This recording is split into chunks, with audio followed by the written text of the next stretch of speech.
네, 안녕하십니까. 펀드 투자 권유 대행인 이 과정에 오신 걸 환영합니다. 예, 저는 이페스 코리아 이제 정성기고요. 여러분 모두 합격하실 수 있도록 강사로서 이제 최선을 다하겠습니다. 첫 시간이니까 이제 수업 들어가기 전에 그 시험 제도에 대해서 이제 간단히 좀 살펴볼게요, 여러분. 자, 여러분이 이제 이 시험에 이제 합격하시면 펀드 이제 판매 대행 자격이 이제 주어지는 거고요. 이제 협회가 이렇게 이제 정의를 하고 있는데요. 펀드 투자 권유 대행인이 이제 뭐냐 이거죠, 여러분. 여기 집합투자증권이라고 나와 있는데 이게 이제 펀드라고 보시면 되고요. 근데 이제 파생상품이란 펀드는 이제 위험이 커가지고 대행 판매를 할 수 없고, 그 파생상 펀드를 제외한 이제 나머지 펀드들을 이제 판매할 수 있다. 판매 대행할 수 있다. 이렇게 보시면 되고, 그 밖에 이제 자문계약, 일임계약, 신탁계약, 여기다 이제 파생상품이 포함되지 않는다는 전제하에서 요 계약 체결을 이제 권유할 수 있게 된다. 쉽게 말씀드리면, 이제 펀드 판매 회사들이 있죠. 예, 은행과 증권과 같은, 증권회사 같은 이제 판매 회사에 이제 여러분이 적을 두게 되고, 그리고 이제 펀드 판매를 이제 대행하게 된다는 겁니다. 그럼 여러분을 통해 가지고, 예, 펀드 이제 판매가 이루어지면 그 실적이 있을 거 아닙니까? 거기에 따라서 여러분 이제 급여에 반영이 되겠죠? 그런데 우리나라 펀드가 어느 정도 개수가 되냐면 세계에서 가장 많은 편입니다. 10,000개가 넘습니다. 굉장히 많죠? 주식이 거래소에서 거래되는 주식이 2,000 종목 조금 넘는데 그거보다 5배 이상 펀드가 많아요.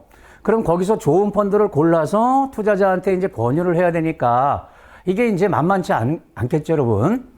앞으로 공부도 많이 하셔야 되고 그만큼 이제 노력을 기울여야 되는데 그 첫 관문이 요 이제 시험이다. 이렇게 이제 보시면 되겠죠. 이제 시험 안내 좀 보겠습니다. 여러분 갖고 계신 그 교재 앞부분에 나와 있죠? 자, 이제 공부하게 될 내용이 일단 이제 3개 과목으로 이렇게 되어 있고요. 1과목, 2과목, 이제 3과목에서 이제 부동산 펀드 따로 띄어서 이제 공부하실 거고요. 1과목에 이제 소과목이 이렇게 3개가 있고, 2과목이 이제 법하고 관련된 내용들이 이렇게 있습니다. 그리고 여기 출제 문항, 총 이제 100문항이 출제되지 않습니까? 이 중에서 1과목을 이제 저와 같이 공부하실 거예요. 자, 어떤 과목이 쉽고 어떤 과목이 어렵냐. 예, 그런 말씀은 안 드릴게요. 비슷하다 이렇게 보시면 돼요. 다른 자격시험 같은 경우는 특별히 어려운 과목 이런 것들이 있는데 비슷비슷하다 이렇게 이제 보시면 되겠습니다. 대신 어느 과목이 출제가 많이 되냐, 문항수가 이제 높냐, 그건 이제 더 집중해서 공부하셔야 되겠죠. 그럼 1과목 같은 경우엔 이제 처음 시작하는 펀드 신탁의 이해가 15문제나 출제되니까 단위 과목 중에서 제일 많이 출제되는 거예요. 자, 그럼 누가 시험을 볼 수 있냐? 기본적으로 이제 제한이 없습니다. 학생, 고등학생들도 이제 시험을 보죠, 여러분. 의외로 고등학생들이 합격률이 높아요. 또 금융회사 이제 종사자들, 또 일반인, 큰 틀에서 제한이 없고요. 100문항을 이제 2시간에 이제 문제를 푸는 거죠, 여러분. 그리고 이제 배점은 1점씩 똑같습니다. 예, 객관식 사지선다고요. 그리고 이제 합격률 커트라인이 60% 이상이죠. 그러니까 60점 이상 이제 득점해야 합격이 되는 거고요. 예, 과목별로 이제 꽈락을 이렇게 만들어 놨는데, 우리 이제 꽈락은 신경 쓰지 말자고요, 여러분. 꽈락을 만들어 놓은 것은 어떤 과목이라도 이제 포기하지 마라. 이런 취지가 되겠죠. 60점 이상, 이제 70점이 커트라인인 그런 자격증도 있는데, 예, 이것은 60점이고요. 국내 금융 자격증 중에서 가장 쉬운 게, 취득하기 쉬운 게 이 펀드 대행인 시험이라고 보시면 돼요. 그래서 이게 이제 정규 과정인데 기본서를 가지고 이제 쭉 진행을 할 텐데 이것만 잘 공부하시면, 잘 따라오시면 다 합격하실 거예요, 여러분. 우리 자존심하고도 관련이 있는 겁니다. 저도 마찬가지죠, 여러분. 여러분, 저 다 자존심이 걸린 거기 때문에 다 합격할 수 있다. 이렇게 생각하셔도 될 것 같아요. 다른 자격증에서는 제가 이렇게 강하게 얘기하지 않는데 이 펀드 대행인은 다 합격할 수 있습니다.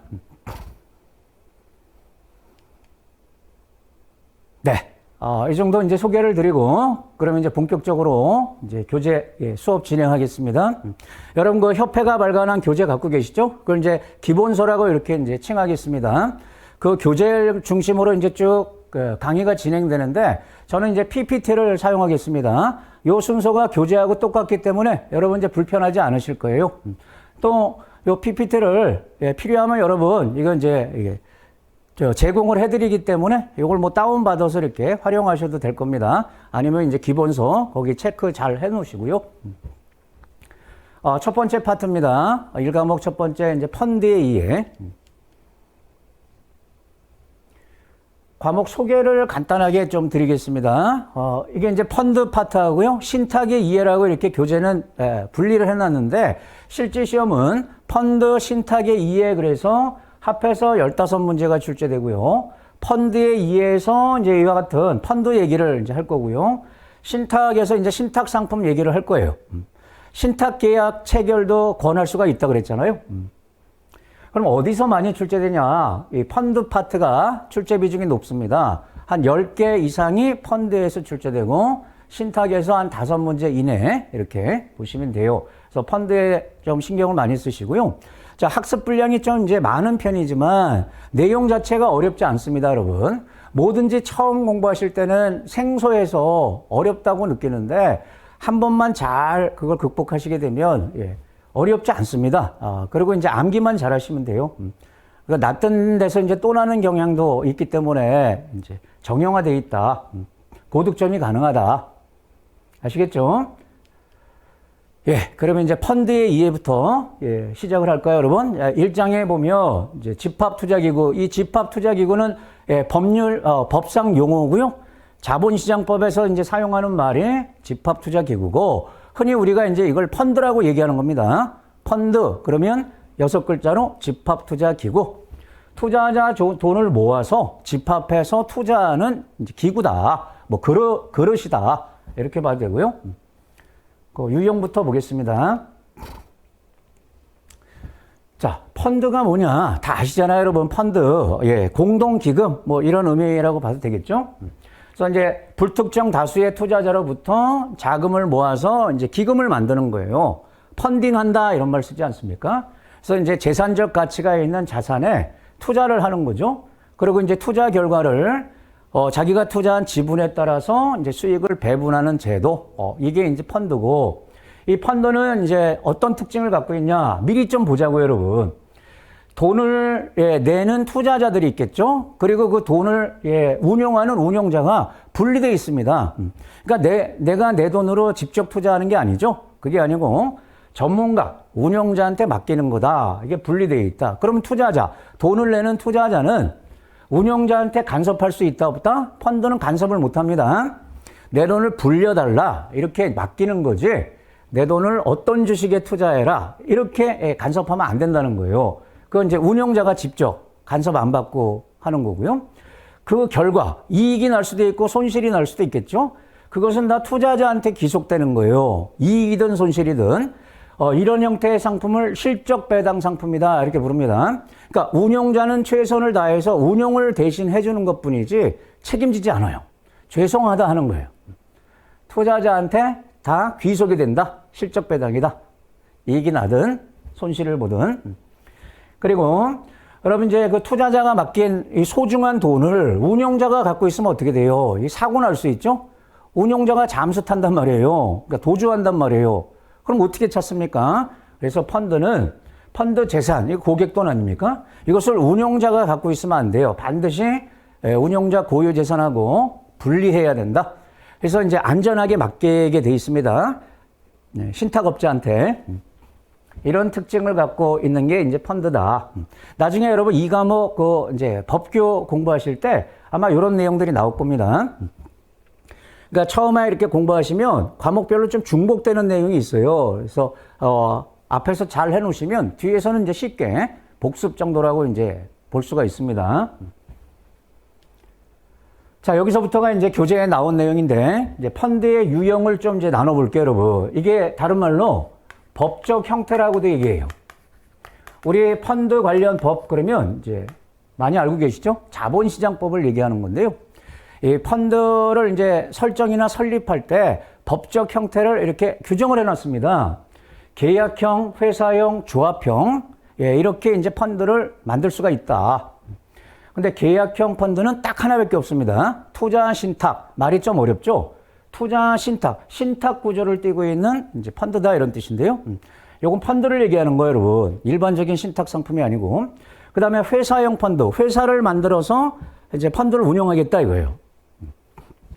근데 회사 종류도 다양한데 투자회사, 유한회사, 합자회사, 유한책임회사 이렇게 4개의 형태만 펀드는 허용을 합니다. 예를 들어 이제 한명회사라는 게 있는데 이 한명회사 형태의 펀드는 없습니다. 참고로 알아두시고요. 그 다음에 이제 조합 형태를 띠는 게 또 2개가 가능합니다. 합자조합, 익명조합. 도대체 이게 무슨 뜻이냐? 이제 천천히 우리 보도록 하고요. 일단 펀드의 유형을 세분화해보면, 즉, 법적 형태, 법에서 허용하는 형태를 보면 7가지가 있는 거죠. 투자 신탁부터 해서 투자 익명조합까지. 그런데 요거 기억해야 되고요. 그런데 우리나라에서 실질적으로는 이런 형태의 펀드들이 다 있는 게 아니에요. 2가지가 있습니다. 제일 많은 게 대한민국의 1등이 투자 신탁 형태의 펀드입니다. 계약형 펀드 또는 뭐 신탁형 펀드라고도 불러요. 이게 1등, 그 다음에 회사 중에서 투자회사, 이게 2등. 그 2개를 뺀 나머지 형태는 허용은 하고 있지만 현재 없다라고 보셔도 돼요. 그래서 투자 신탁 펀드 그러면 투자 신탁, 투자회사, 이게 대표적인 거다. 그 중에서도 투자 신탁이 월등히 많다.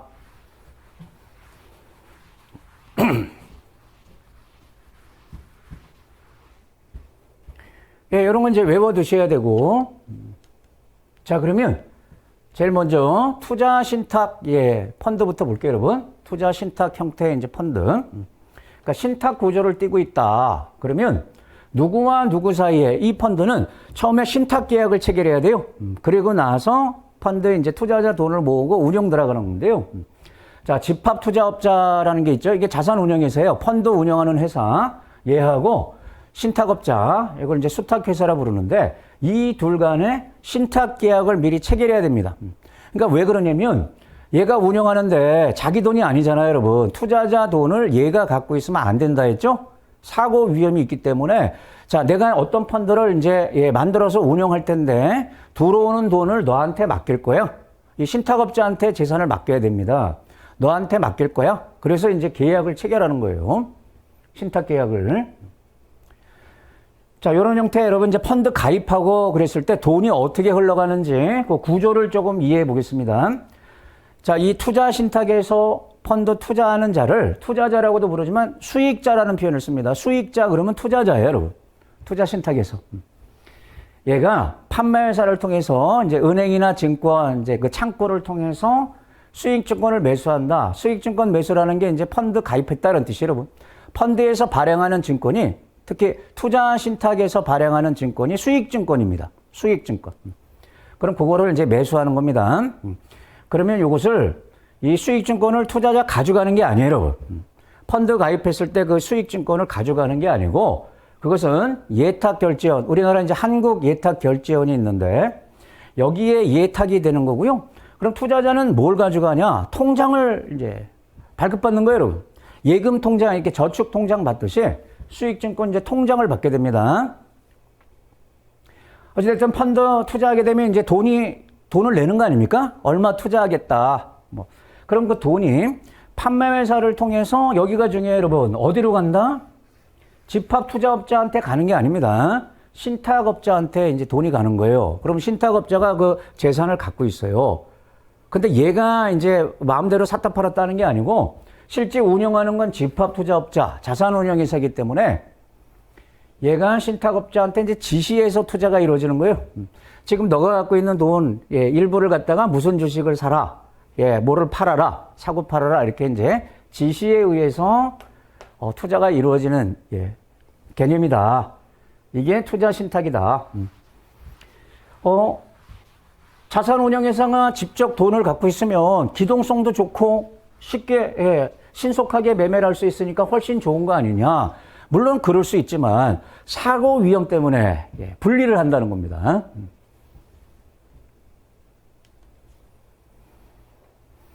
계속 투자 신탁 보는데 이제 관계 당사자들의 업무 별표 치겠습니다. 자, 이제 중요한 것들은 제가 이제 특별히 강조할 거예요, 여러분. 시험에 잘 나오는 것들. 자, 역할 분담을 하고 있는데 하는 업무가 조금 다릅니다. 집합투자업자, 신탁업자, 얘가 자산운용회사고요. 이게 이제 법에서 사용하는 용어고 흔히 이게 무슨 자산운용사 있지 않습니까? 펀드 운용하는 회사고 얘가 이제 신탁업자, 뭐 수탁회사라고도 얘기하고요. 그리고 이제 판매회사, 창고 역할을 하는 이제 판매회사가 있는데 얘네들이 하는 일 있지 않습니까? 이걸 이제 구분할 수 있어야 돼요. 그러면 적은 거부터 봐볼게요, 여러분. 판매회사, 은행, 증권 같은 판매회사는 딱 두 가지 한다는 거예요. 펀드 관련해서 판매, 환매를 담당한다. 판매, 그 가입하는 거죠. 투자자 입장에서 환매, 돈 찾겠다는 거죠. 돈 찾는 것을 이제 환매라고 표현해요. 판매하고 환매는 누가 담당한다? 이 업무는 판매회사. 그리고 이제 집합투자업자. 얘가 이제 제일 중요해요. 얘가 운용을 잘해야 이제 수익이 나는 건데, 자, 얘가 투자 신탁, 즉 펀드를 설정하고 해지하고, 요걸 하고, 또 재산을 운용 지시. 돈을 얘가 갖고 있지 않으니까 신탁업자한테 이제 운용 지시를 하는 거예요. 그러니까 요런 일을 하는 게 누구냐? 그러면 집합투자업자. 그리고 이제 신탁업자가 하는 일이 좀 많아요, 여러분. 자질구레한 일들을 이제 신탁업자가 많이 하는데 가장 핵심은 요겁니다. 투자 신탁 재산, 그러니까 펀드 재산이죠. 이것을 얘가 보관 관리한다. 신탁 재산의 보관 관리는 누가 담당한다? 신탁업자가 되겠습니다. 그리고 이게 이제 집합투자업자 이제 지시에 따라 하는 거예요, 여러분. 얘가 마음대로 하는 게 아니고 집합투자업자 지시에 따라서 자산을 취득 처분. 그러니까 이제 매매를 한다는 거죠. 그리고 수익증권의 환매대금, 이익금 지급. 돈이 얘한테 있으니까 환매가 들어왔다. 얘를 통해서 나가고 이익금도 마찬가지고 이익금을 지급할 때도 집합투자업자 지시에 따라서 환매대금, 이익금 이것도 다 신탁업자가 하는 업무고 그러면 지시를 받아서 이제 해야 되는데 지시를 제대로 못 내릴 수 있잖아요, 여러분. 예를 들어 고수도를 치는데 판에 똥이 없는데 똥 먹어, 피 먹어. 이상하지 않습니까? 그래서 감시 기능도 신탁업자가 해요. 집합투자업자 운영 지시에 대한 감시. 제대로 지시를 내리고 있는 거냐. 사실 이 신탁업자들이 이 집합투자업자보다 덩치가 더 큽니다. 규모가 큰 회사들이에요. 자, 요거 구분하실 수 있겠죠? 다음으로 가볼까요? 자, 신탁계약은 경우에 따라 얼마든지 변경할 수가 있습니다. 자, 신탁계약 누구와 누구 사이에 체결된다? 투자자하고는 상관이 없죠. 집합투자업자와 신탁업자 간에 이제 신탁계약이 체결이 되는데 처음에 체결된 내용을 좀 변경하고 싶다. 변경 가능합니다. 그래서 집합투자업자는 신탁업자와 변경계약을 이제 체결할 수가 있어요. 그런데 중요한 것은 2번입니다. 투자자한테 굉장히 영향을 주는 것들이 있지 않습니까? 뭐 시시콜콜한 것은 집합투자업자하고 신탁업자 사이에 알아서 하면 되고요. 근데 이제 투자자한테 영향을 많이 주는 여기 보면 이제 8가지 사항이 있는데요. 요것은 반드시 수익자 총회를 열어야 돼요. 그래서 결의를 해야 돼요. 투자자 동의를 받아야 된다는 거예요. 회사가 여러분 주주총회를 열지 않습니까? 그럼 주주들이 참석해서 이제 결의가 이루어지죠. 그와 마찬가지로 여기는 투자신탁은 수익자 총회라고 표현합니다. 투자자를 다 모아서 이 사항들은 결의를 해라. 그러면 어떤 내용들을 이제 결의를 해야 되는 거냐?